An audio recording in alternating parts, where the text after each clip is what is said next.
Hello, I'm back. Class 6. Are you ready sitting with your books? We are on the same page. Page 6, chapter 1. No, you're wrong. We'll be on page 5. Okay? So, we'll come to page 5. We are on prehistory. We had done prehistory. It's about, we get to know about the physical remains of pots, jewelry, tools, coins, bones, etc. Help us to know about the past, or actually help the archaeologists to know about the past. It's all about digging. What we dig, we find, and we have to assume and we have to give our knowledge about that. So only the archaeologists can only decide, because they have studied about it, how to take the calculation, how to see about it, how to judge, how to predict, how to calculate the years, how long ago it was.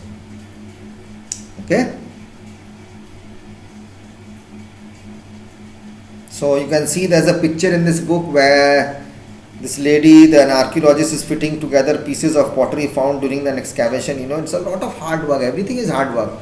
Without hard work, you can't get any success in life, and you cannot progress in life. And only if you, with hard work, you do hard work, you will progress. And if you progress, perfection will be there. If perfection is there, ultimate success. To hold on that success, again, you have to keep on progressing and implementing more force into yourself. So there she's joining whatever she dug up. While digging, things break. Then they pick it up and they start joining, cleaning it, and seeing if there's any. It's a nice job. It's a very good job, and that's how we get information from them. Now from prehistory, there are 3 parts. We have done with 1 part. Still explanations are yet to come to you. I'm in a much more briefer and easier way. So now we are at proto-history. Proto-history. The proto-historic period is the time for which we have written records. However, there are very few and still cannot be read. So archaeological sources are the main source of information of this period also. An example of this period is the Indus Valley civilization. You have heard about the Indus Valley civilization or not? I don't know. No, I guess you have heard a little bit about it. Last time we had done little bit. Just the basics I had told you. So this time we are going to go deep into it. So in class 6 we will be doing much more in the chapters yet to come. Let me see if we have anything about the Indus Valley civilization.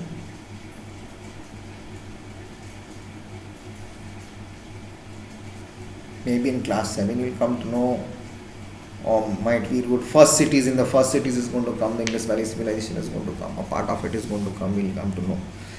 The civilization. What does the Indus Valley civilization? How were people civilized? How were people living? We are still following that same drainage system from the Indus Valley time.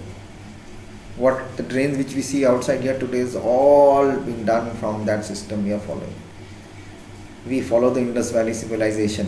Civilization started from the Indus Valley. During that time or during that period, the Indus Valley civilization, we come to know information. In proto-history, there were some parts of written things, but not all are got. Some are finished, not brought. So again, through archaeological sources, after digging up, they found the city, the places, and how people lived, and how did they use their lifestyles, their civilization, how were they done, their houses. Against that, we come to know how they were living. So proto-history is all about that. So we go to history. Now this, or the time period after the invention of writing, is known as history, where we see written records. That means someone was alive and has written it and left it. So see, what they found, coins and all, also then people were there, they were also alive, they didn't live, how did they use it?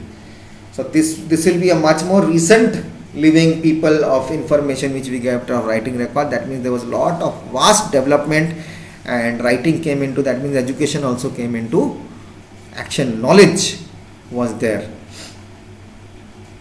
The time period after the invention of writing is known as history. We have written records from this period.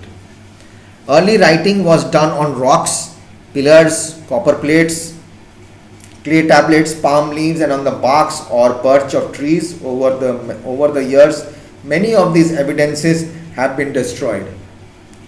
The ones that remain, however, are a rich source of information.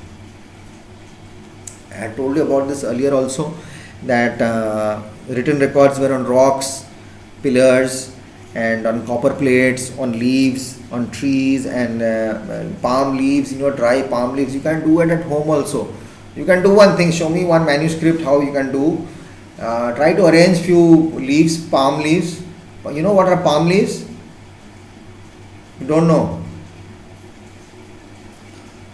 You said tar gach or something, that tall tree, palm tree, that huge long. It's not a coconut tree, palm tree, tar. You all guys said tar. So try to arrange a leaf like that, a small leaf from a small plant, or try to get a peepal tree's leaf, or banyan tree's leaf which is flat, or you get these sal trees inside the jungle. The sal trees, those plates which come, leaf plates.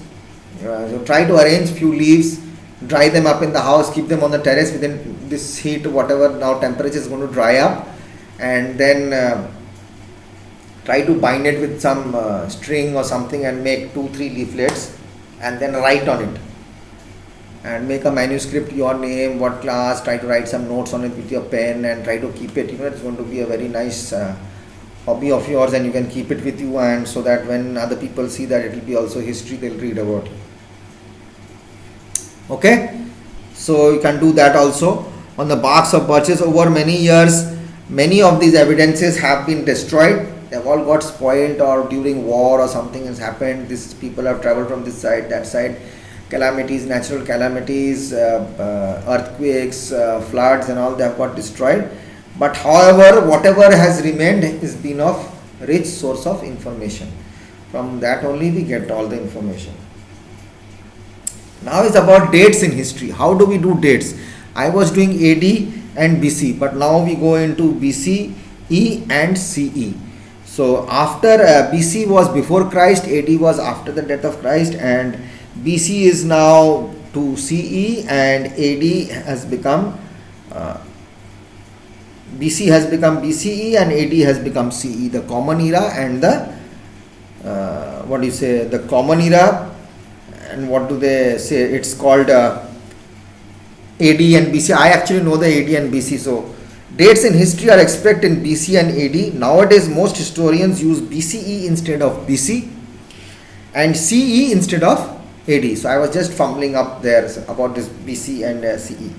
So BCE stands for before the common era, BCE before the common era, and CE stands for the common era.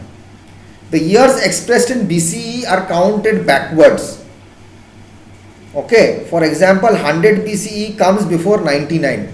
It's counted backwards. So from 100 we go 100, then 98, 99. Sorry, 100, 99, 98, 97. We go towards that from the big to small. And in the BCE, as per normal goes, for example, the years expressed in the CE are counted forwards. BCE goes from top to bottom, and for in the years expressed in the CE goes counted forward. Example, 99, then comes 99 comes before 100. So 98, 99, 100, like that. If you want to find out the time period between two dates in BCE or CE, subtract the smaller date from the bigger one as we do subtraction.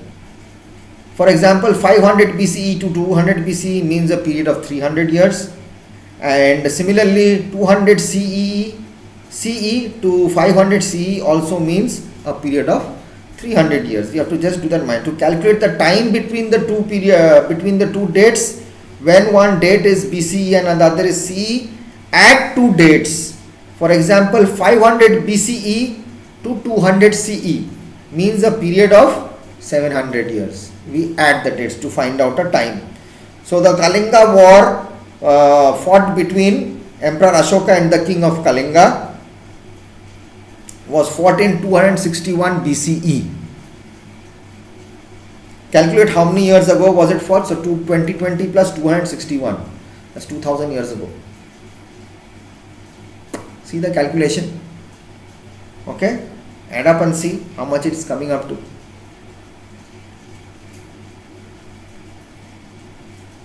Understood? You can do that. Now what is the geographical framework? What is the geographical framework? What are the factors? The physical factors, the Political factors, what were there, what were the boundaries, how was India, where was everything going on, what were the natural barriers, the geographical map, the outline of India, what was it like during this time, the medieval, the historic, the prehistory time in the past. Okay, should we start? Great. Geography has played an important role in the history of India. Large country like India has diverse geographical features. There are high mountains, hot deserts, fertile river valleys, numerous rivers. The Himalaya mountains in the north act as a natural barrier between India and Central Asia. If the Himalayas wouldn't have been there, we would have been covered with snow and we would have had a beautiful 12-month winter season always. Good fun. But at the same time, huge ice flow would have been there because the barrier, it couldn't have stopped this cold wind which it stops actually. The passes in these mountains have acted as routes of contact since ancient times. The passes, the ways between these mountains have been routes of contacts. People used to come and go in ancient times. People, soldiers, merchants, traders, travelers, scholars and others have often crossed these passes and traveled from one place to another. They have brought new ideas, customs and habits that have made our culture richer.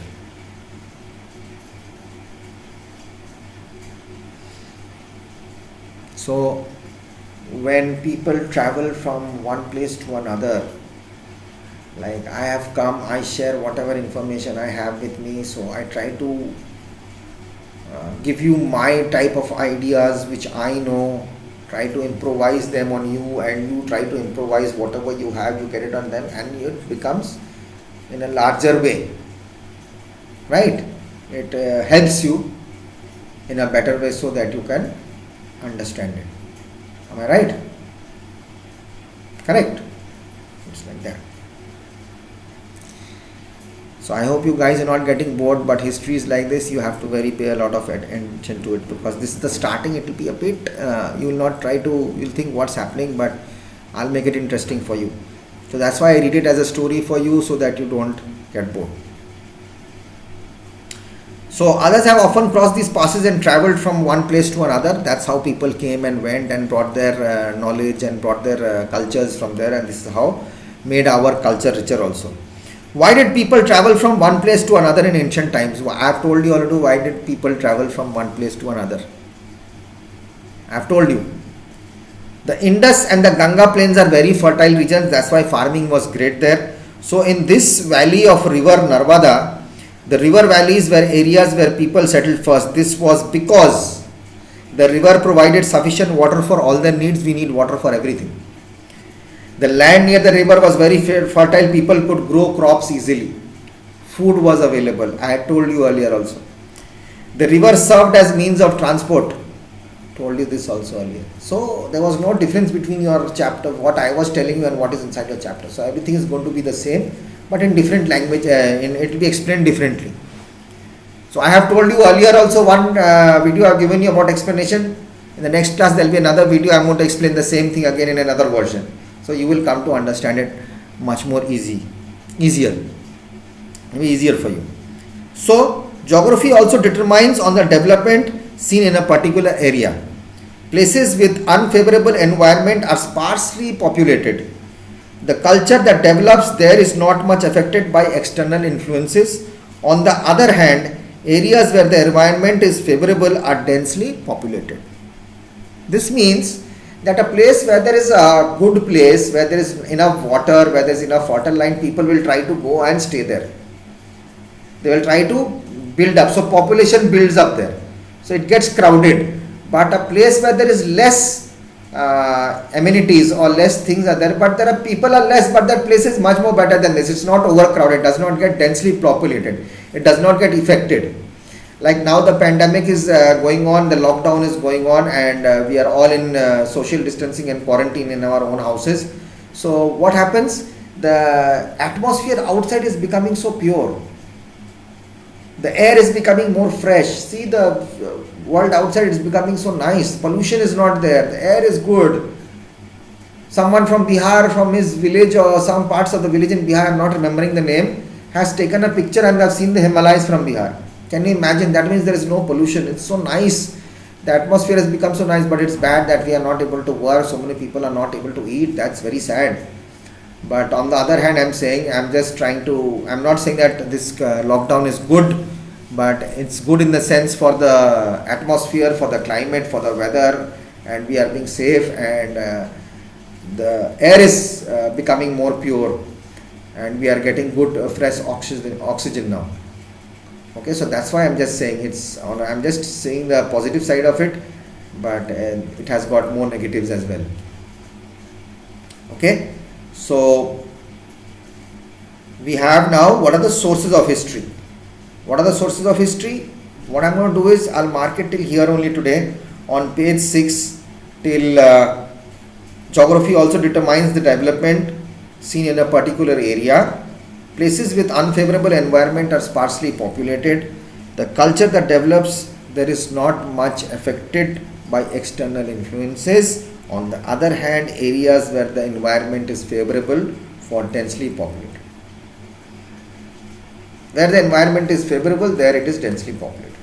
So I'll come back in the next class with you. So today is Tuesday, I'll be seeing you on Thursday again, and I will make sure that you have the full explanation for this. And till then, as I've explained to you earlier also, try to hit these questions at the back, do the fill in the blanks, do the A and B at least, and the short answer and the long answers when I finish the chapter I'll discuss with you, and then you can write it down, and I'll make the notes for you also. So from that notes also you will get the answers regarding it. I'll make the notes in such a way that you get the answers also from it. Okay, so don't worry, I'm there. So till then, take care of yourself, and please do be in touch with your studies. Those who study, I don't have to tell you always, because you are good guys, you listen to me, but those who are a bit enjoying too much of your holidays, don't take it granted, because boss, studies has to be important. Life is very important than having holidays.